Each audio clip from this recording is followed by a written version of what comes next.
C'est le cauchemar des propriétaires, ceux qu'on appelle les mauvais locataires qui ne payent pas leur loyer. Et pour les locataires en situation précaire, perdre son logement relève de l'angoisse. Bruxelles va renforcer sa législation sur les expulsions avec un moratoire durant l'hiver. Et nous, on va en débattre. Bienvenue sur le plateau de Versus.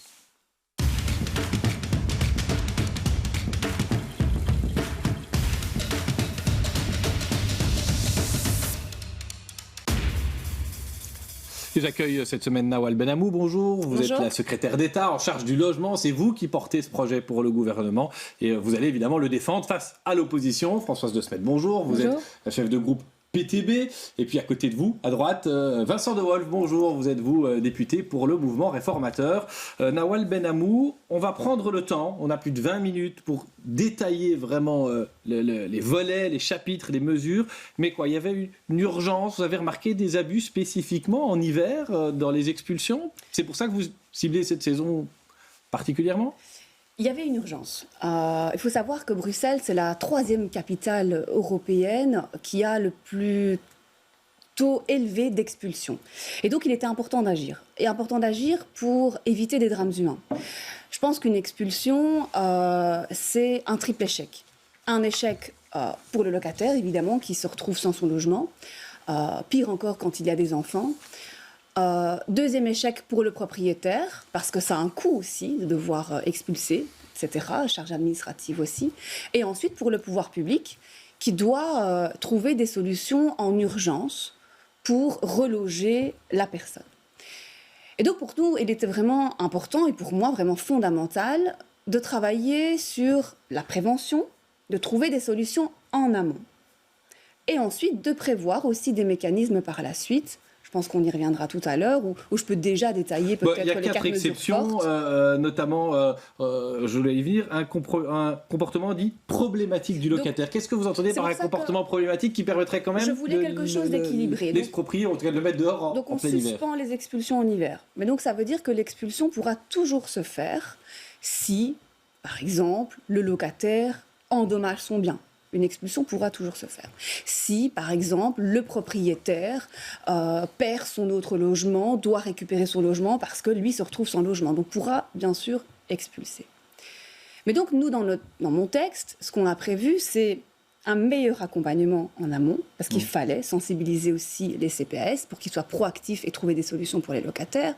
On a prévu de suspendre les expulsions en hiver, donc à partir du mois de novembre jusqu'au mois de mars. On a prévu aussi une compensation. C'est pour ça que le texte est équilibré. C'est qu'on prévoit une indemnisation financière pour le propriétaire lorsque les loyers ne sont pas payés. Et ensuite, ce qui est aussi important, c'est un monitoring des expulsions à Bruxelles. Parce qu'on a à chaque fois un tas de chiffres qui nous est avancé par le secteur associatif, etc. Mais on n'a vraiment rien d'officiel qui est mesuré par le pouvoir public. Et donc, vous estimez à combien aujourd'hui le nombre de locataires expulsés ? On a une fourchette ? 3 900 jugements d'expulsion en région bruxelloise par an. Et puis on a 600 expulsions effectives par mois. Bon, Françoise De Smet, le PTB soutient le moratoire, si j'ai bien lu, du côté de l'opposition. Pour ça, on trouve que Nawal Benhamou fait du bon travail. Vous le diriez tel quel ? Oui, on soutient le moratoire hivernal sur les expulsions. Après, pour nous, ça reste quand même encore une mesure sparadrap, parce qu'évidemment, les expulsions vont toujours pouvoir continuer. Et surtout, ça manque de mesures encore en amont pour empêcher justement qu'il y ait même des procédures d'expulsion qui soient mises en place. Et donc, ce qui a bien été expliqué pendant l'audition justement de Bruaume, c'est que le problème n'est pas tellement le loyer impayé, c'est surtout que les loyers sont impayables et que donc la problématique qui mène aux expulsions est principalement due au fait que les loyers sont beaucoup trop élevés dans notre région. Et donc, dans ce sens-là, pour nous, on le martèle, je sais, mais c'est très important qu'on ait au final un encadrement des loyers un jour, parce que c'est la meilleure manière pour nous d'arriver à ce qu'il n'y ait plus d'expulsion dans la région. Vincent De Wolf, vous, chez les libéraux, c'est presque un argument philosophique, c'est une atteinte au droit de propriété. Quand on est propriétaire, on peut choisir son locataire, pour faire simple. Non, je ne suis pas d'accord avec vous, mais je suis un libéral social depuis toujours, je suis dans la commission logement depuis toujours aussi, et je donne cours dans différentes enceintes sur le droit au logement, je développe l'article 23 de la Constitution, je défends le fait qu'il y a un droit au logement qui existe, mais c'est une matière d'équilibre entre la propriété de celui qui a économisé une partie de sa vie, qui a payé son emprunt, qui a acheté, puis qui met en location, et puis le locataire qui a aussi son droit au logement. Alors, pourquoi est-ce qu'il faut empêcher les expulsions durant l'hiver? C'est aussi une question humaine de ne pas mettre des gens à la rue par des températures, et aujourd'hui c'est canicule, mais je veux dire, il y a des températures négatives évidemment en hiver. Comment faire en sorte que les choses soient équilibrées?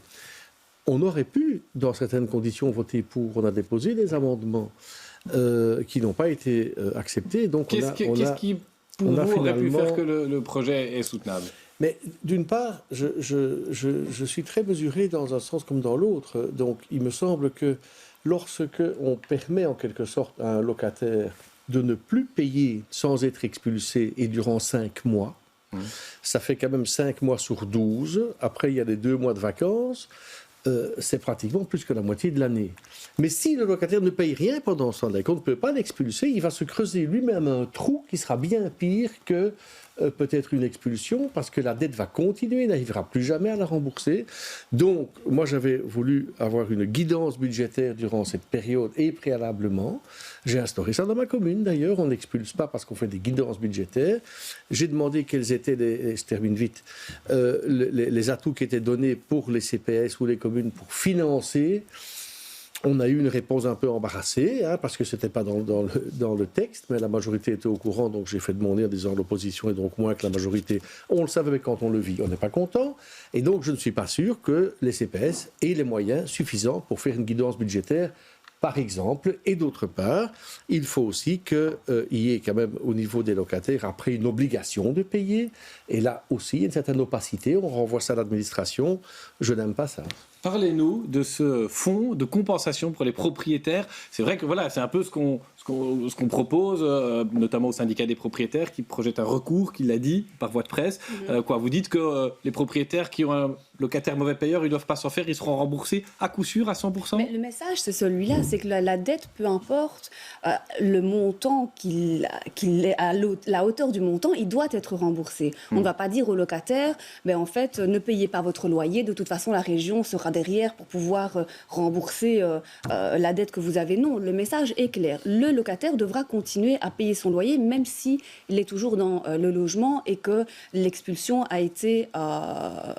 l'expulsion devait être prononcée. Et après quoi, la région se retourne contre le locataire si c'est insolvable. Voilà, le propriétaire est tout de même face à une situation où le locataire ne paye pas son loyer, eh bien c'est là où on fait appel à ce fonds régional et c'est là où on pourra indemniser le propriétaire. Et du côté du PTB, je reviens vers vous Françoise de Smet, là il y a quelque chose qui coince. Mais vous savez, en 3 secondes, et puis la réponse du PTB sur ce fonds de compensation. Il y a toujours eu des tentatives pour instaurer un moratoire hivernal à Bruxelles. Toujours. Mes prédécesseurs ont toujours essayé. Je pense que vous le savez aussi, M. De Waal, vous avez été toujours présent en commission du logement.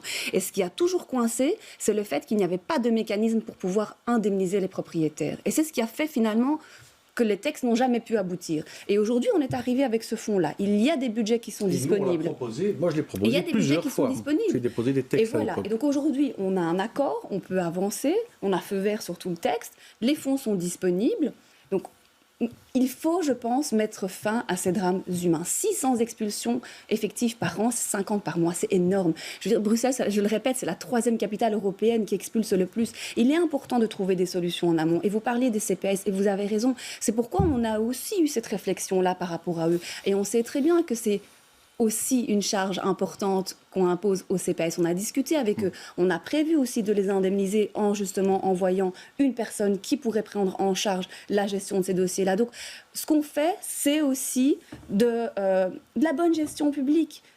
Il faut pouvoir trouver des solutions. On va vraiment revenir sur le mécanisme des CPS, parce que je crois que ça vaut la peine de dire aussi aux gens qui nous regardent et qui ont du mal à payer leur loyer qu'il y a un système qui va être mis en place. Mais Françoise de Smet, le fonds d'indemnisation, j'ai lu que le PTB n'y adhérait pas, contrairement au moratoire. Si, on y adhère pour les petits propriétaires qui sont vraiment dans des difficultés, effectivement, et qui vont se retrouver sans le risque de se retrouver sans loyer payé durant le moratoire.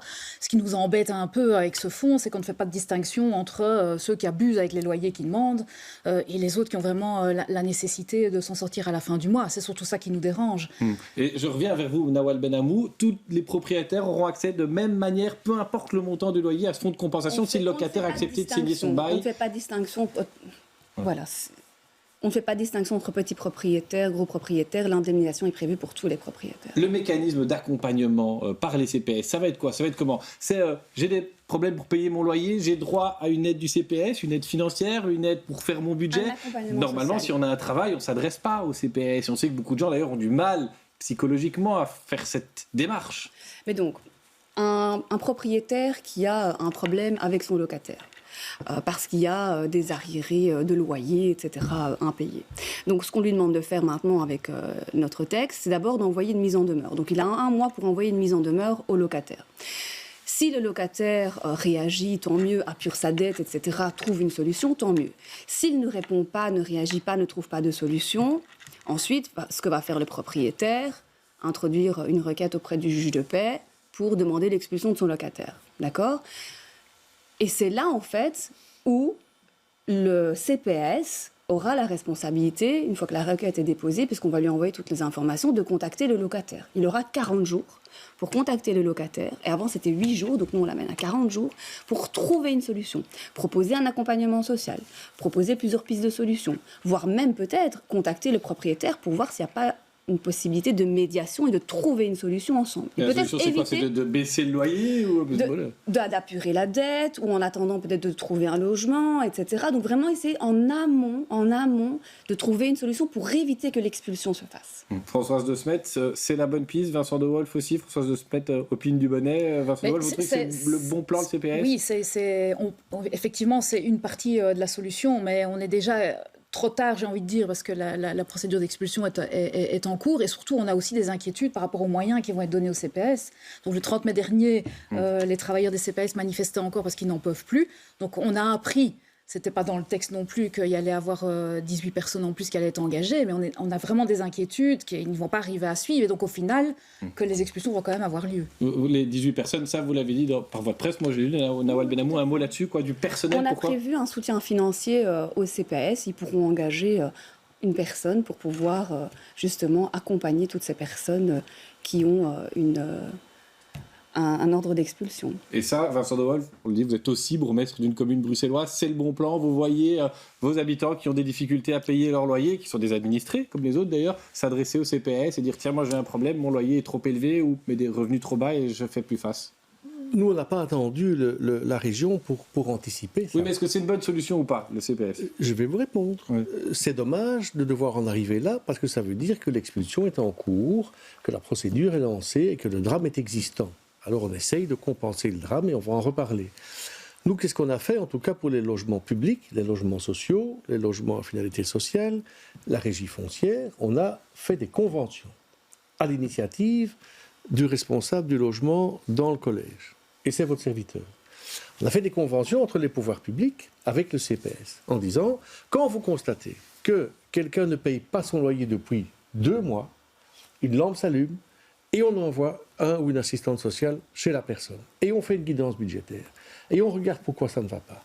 Et on contacte le propriétaire et on étale les choses et on évite le problème de l'hémorragie avec des loyers. Mais ça, c'est pour des logements publics parce qu'il y a une structure derrière, une régie à CPS, mais quand c'est un particulier, une dame âgée qui est pensionnée... Depuis lors, on n'a pratiquement plus jamais d'expulsion dans le logement public à Etterbeek. Je pense que c'est la meilleure des solutions. Ça prend du temps, ça coûte de l'argent pour le faire.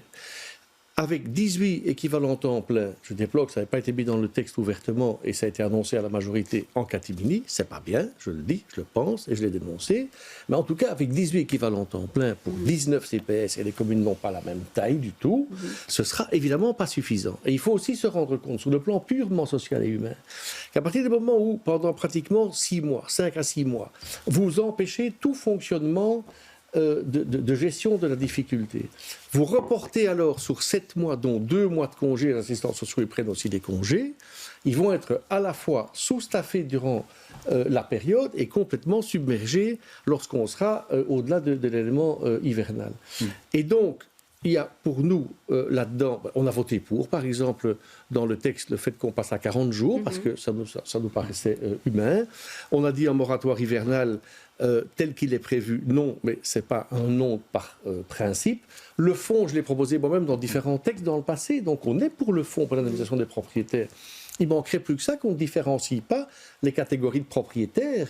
Je veux dire, ce serait illégal devant la loi. Et je rappelle quand même, pour faire un tout petit peu de droit, et c'est pour ça que le syndicat des propriétaires fera sans doute recours, je n'en sais rien, c'est que le Conseil d'État a quand même très fort tapé sur les doigts de la secrétaire d'État ou de son cabinet, ou en tout cas de ceux qui ont rédigé le texte, parce que le Conseil d'État, section de législation, dit qu'il y a une rupture d'équilibre entre propriétaires et locataires.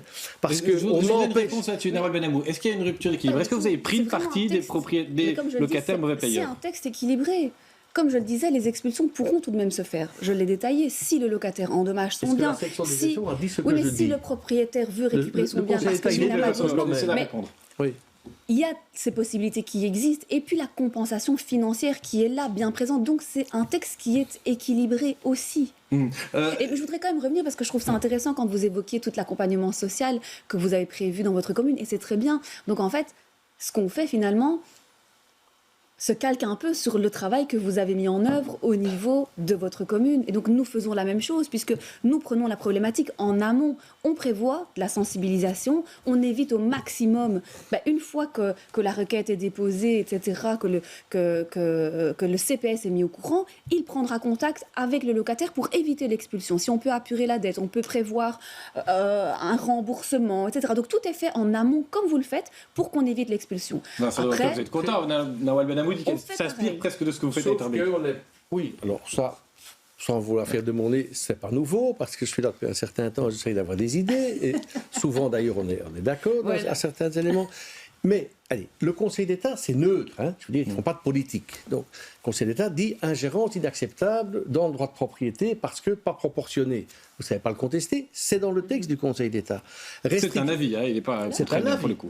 Oui, enfin, ils sont là pour donner un avis, la section de législation. Je précise pour les gens qui il n'y a pas eu de réponse adéquate. On dit aussi au niveau du Conseil d'État qu'il y a une restriction trop importante à l'accès au juge, puisque même quand un juge, après le respect des droits de la défense, a pris une décision, plaidoirie, etc., on expulse, on va empêcher d'expulser. Mais moi, je dis, ce qui m'embête par rapport à ça, c'est qu'on ne sait pas ce qui va se passer après. On fait confiance à l'administration. Le Parlement, c'est le Parlement. Et donc, quand on vient dire il y a un fonds, et ce fonds va indemniser les propriétaires, quels qu'ils soient, on va voir comment ça va fonctionner, je suppose les arrêter, on sera attentif à ça. Mais après, est-ce qu'il va y avoir véritablement un travail avec les locataires et un remboursement par les locataires? Parce que sinon, ce ne sera pas gérable sur le plan des fonds publics. Si demain, vous avez des centaines de milliers de locataires qui, pendant 5-6 mois, ne payent plus parce qu'ils savent qu'on ne va rien leur faire et pas les expulser, comment est-ce que vous allez rembourser ça? Ce n'est pas faisable. J'ai posé des questions par rapport à ça. Vous avez, avec un grand sourire, répondu, on va le faire, on fait des arrêtés, les fonctionnaires le feront, et ce ne sera pas arbitraire. Moi, j'ai peur que... Je ne fais pas confiance à quelque chose qui n'est pas une juridiction, qui va, dans un cas, dire « je poursuis le locataire », dans d'autres pas. Ce n'est pas clair aujourd'hui. On a voté ce texte sans avoir ça. C'est pourquoi la réponse d'un Benamou est d'avance, j'ai encore des questions là-dessus. La dette sera toujours due. Message donc aux locataires qui seraient en difficulté de paiement et qui nous regardent. Alors, Nawal Benamou, je m'excuse, je reviens avec une question que j'ai posée brièvement au début. Pourquoi uniquement en hiver? On entend bien que c'est plus dur d'être à la rue en hiver qu'à d'autres saisons, mais finalement, être à la rue, et tout le monde l'a reconnu, c'est un drame absolu.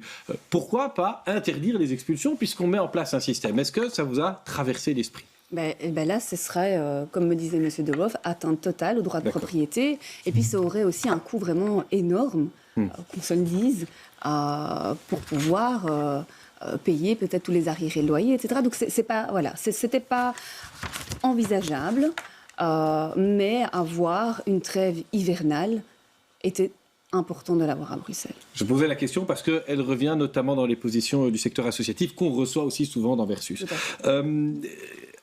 Il y a beaucoup de gens qui dénoncent le fait que, et Vincent De Wolf l'a dit, Françoise De Smet aussi, ça va rajouter des délais. Or, pour des locataires qui sont déjà en rupture de paiement, on va dire ça comme ça, rallonger les procédures de 40 jours par ici, 30 jours par là, d'après le syndicat des propriétaires, ils ont fait leur calcul, ça rajoute 3 mois pendant lesquels on imagine que le loyer ne sera pas plus payé. Est-ce que quelque part on n'est pas en train d'inciter encore plus les gens en rallongeant les procédures, des gens qui sont parfois de très bonne volonté mais qui n'ont pas l'argent pour payer leur loyer? Est-ce qu'on ne les plonge pas encore plus dans les dettes avec cette procédure à rallonge? Ça, c'est une question précise. Si on peut trouver des solutions rapidement, tant mieux, mais il faut pouvoir laisser le temps à des familles, quand il y a des enfants aussi qui sont présents, parfois de nombreux enfants, de trouver aussi un logement qui corresponde aussi à leur réalité.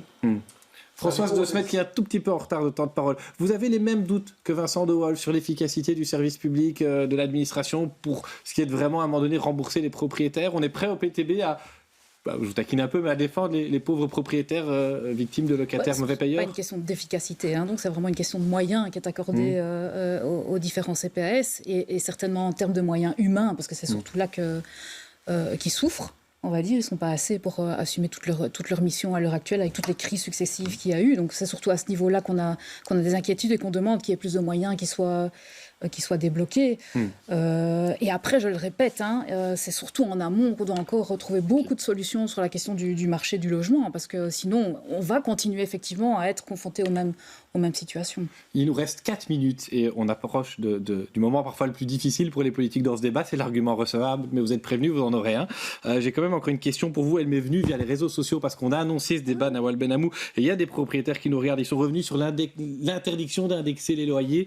Est-ce qu'on est en train d'un peu traquer les propriétaires et de finalement taper sur des gens qui parfois ont fait de gros efforts pour devenir propriétaires et qui ont du mal, qui ont aussi des crédits? On a vu des témoignages de juges de paix, on aurait pu en faire venir un ici aussi. Ils expliquent bien que les propriétaires ne sont pas tous des gros groupes financiers. Pas du tout. Dans la politique que je mène, je mets vraiment un point d'honneur à faire les choses de manière équilibrée. Donc les propriétaires ne sont pas ici pointés du doigt. Ce que je veux surtout, c'est garantir le droit au logement. Garantir le droit au logement pour tous les Bruxellois. Et vous le disiez, c'est vrai, il y a aussi un problème au niveau des loyers à Bruxelles. Je pense qu'à un moment donné, mais vraiment, sincèrement, à un moment donné, il faut qu'on puisse aussi trouver une solution par rapport à ça. Ce que vous dites là, c'est la grille des loyers. Effectivement, il faudrait parler des loyers qui sont trop chers à Bruxelles. Il faudrait peut-être s'inspirer aussi de ce que font d'autres capitales en Europe, voir à un moment donné comment est-ce qu'on peut réguler le marché privé. C'est un gros problème aujourd'hui pour de nombreux Bruxellois de pouvoir se loger à un prix abordable. Donc moi, je pointe personne du doigt, vraiment. Je tente de trouver des solutions dans toutes les politiques que je mène, en ayant une attention pour le locataire, le propriétaire, mais évidemment que le droit au logement, pour moi, c'est une priorité et je refuse qu'en plein hiver, on se retrouve avec des familles en rue à devoir les reloger. Et vous savez aussi, Monsieur De Wolf, parce que vous êtes bourgmestre, que c'est compliqué de trouver des solutions d'urgence pour les familles. Et il faut savoir que 1 euro investi dans la prévention, c'est 8 euros aussi d'économiser pour les pouvoirs publics. Donc il faut vraiment agir dans la prévention pour pouvoir trouver des solutions. On a échangé beaucoup de choses. Il y a eu des moments où vous étiez d'accord, pas d'accord. C'est le but d'un débat. On va venir maintenant à l'argument recevable. Vous avez le temps d'un jingle pour le trouver.